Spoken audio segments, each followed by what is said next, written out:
Just don't agree with that, but I'm not gonna always agree with what everybody got to say.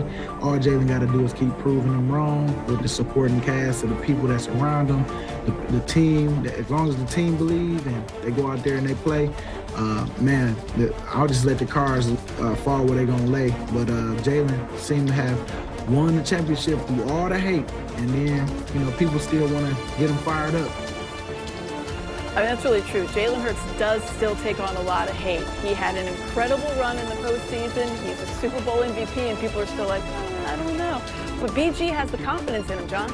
You know, it's interesting because talking to BG and you talk to other guys like Dave does, like Jordan Mailata, guys like that, guys like it when Jalen Hurts is being dissed. Yeah. And when Jalen Hurts is being disrespected, because it seems to, like Jalen said that time, the loss to the Chiefs, it affected his soul. And you get a sense that he's still on a mission because he said it kind of makes you even hungrier now. And I think that's good because he was doubted at Alabama, of course, even by his coach in that game. And then coming out in the draft, he was doubted. So I think he's the perfect guy for this because I think he uses it in the right way. And he's constantly motivated. And I think what you need to do when you're coming off a championship to keep that chip on your shoulder to try to win again is you have to have that kind of prove somebody, still proving something to somebody. So I think Jalen still has that. Chris Sims putting him number 10 in his quarterback ranking. So I think Brandon Graham's point was keep doing this because it only fuels Jalen. I mean, honestly, Chris Sims is never going to have him higher. 10 is like a gift probably in Chris Sims' face. Let's Super Bowl MVP. Right? Exactly. It's the minimum. Yeah, exactly. It's a very minimum for him. It's a very minimum for him. Let's check out our 3-point stance presented by Toyota. First up, there are still concerns for the Eagles. Dave, you have a great article right now on our website, NBCSportsPhiladelphia.com, detailing top 5 concerns. And I know people are going to be like, what concerns? But yes, obviously the team is Super Bowl champion. But we can pick up a couple of things. What sticks out to you on this list that you have these 5? Yeah, and look, I want to preface this by saying they are Super Bowl favorites. They're coming off a Super Bowl. They're a really good team, great roster. There are always concerns when you enter a season. Obviously, the schedule is difficult this season. Saquon, 482 touches last year. It's tough to come back from that. If anyone can, it would be him. And then 2 and 3, they kind of work together a little bit. They lost a lot of pieces on defense, some of those on the defensive line. And then the pass rush is a part of that, right? Because you lose Milton Williams, you lose Josh Sweat, you lose Brandon Graham. Now you're asking a bunch of younger players to step up. And look, that worked out great for the Eagles last year, but are they going to hit 100% of that? No, probably not. You think back to their defense last year.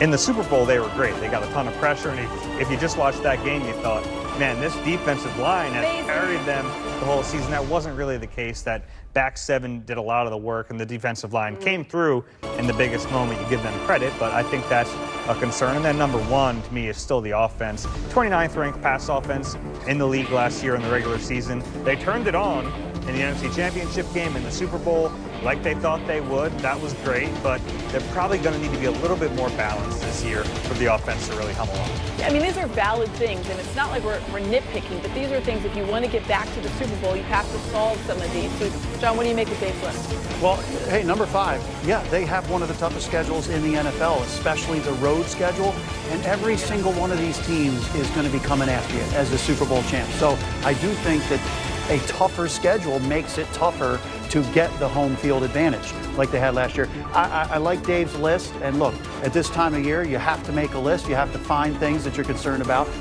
The number 1 thing for me from that list is the pass rush, because you lost Josh Sweat, you lost Brandon Graham, and yes, Nolan Smith, he's coming along here. He look how much he improved.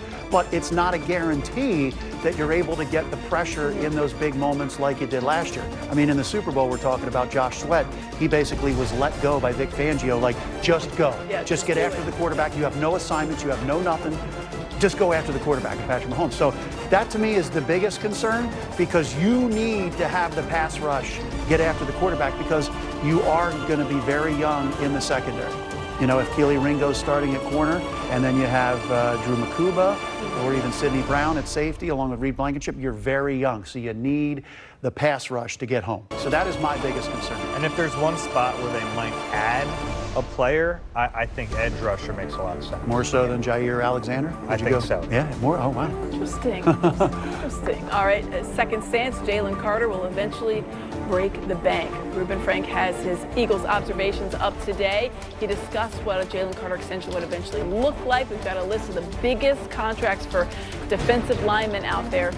There's some big numbers. Obviously, the top of this list, you know, the top 5 are guys that are incredible, and rightfully so. But where do you think he might fall, John, on this list?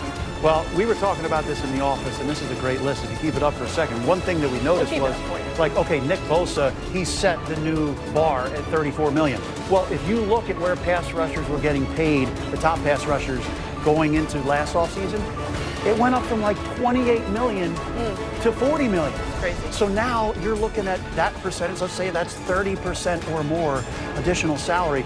I think Jalen Carter has a chance to be up there with Myles Garrett, because the argument is, even though he's a defensive tackle, he deserves to be paid like an edge rusher because of what he brings to his defense, because he's getting the double teams. He opens up the pass rush for every other player on that line.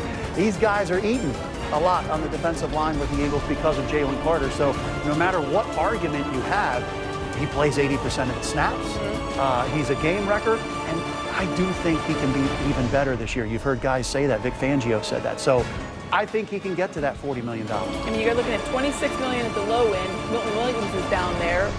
That's still a lot of money to $40 million. Who played 50% of the snaps? Exactly. Myles Garrett, obviously, topping the list there at 40. Should he get paid like an edge, you think? Yeah, I mean, it doesn't really matter to me what position he plays. He's that much of a game changer on the defensive line. And he's going to be 25 at this time next year. Young. And so to tell people, like, that's the way this works. After the 3rd year of your rookie contract, you're now eligible for an extension. So the Eagles, the way they do these things, like, they're going to try to pay you as soon as they can, because that price tag, it's not coming down for a player like Jalen Carter. Very curious to see what happens with Zach Allen, who was the other second-team All-Pro. He's also entering a contract year, so and he doesn't have that 5th-year option coming up because he's a veteran. So we'll see what he gets paid. He's making $15 million per year right now. That's going to be the new floor, whatever he gets for Jalen Carter. But it's going to be massive, and this is something the Eagles are prepared for. It's not like they're going to wake up this time next year and go, oh man, we have to pay Jalen Carter. We forgot about that. Like, Howie's been planning on this, and when you're talking about like the long-term planning, they knew this is coming from the moment they drafted Jalen Carter, and it's going to be a big one. All right, we'll have to watch that big payday coming. Our third stance, Dak Prescott won't ever win a Super Bowl. Oh, I'm so negative. Gotta go Cowboys here. Sorry. Cowboys quarterback spoke to the team's website, had this quote when discussing his legacy. Quote, I want to win a championship. The legacy and the things and whatever comes after I finish playing will take care of itself. I want to win a championship. Be damned if it's just for my legacy, for this team, for my personal being, for my sanity. The legacy will take care of itself. I have to stay where my feet are. So, John, I mean, I get what he's saying. He's not going to worry about his legacy. This guy wants to win, and I appreciate that.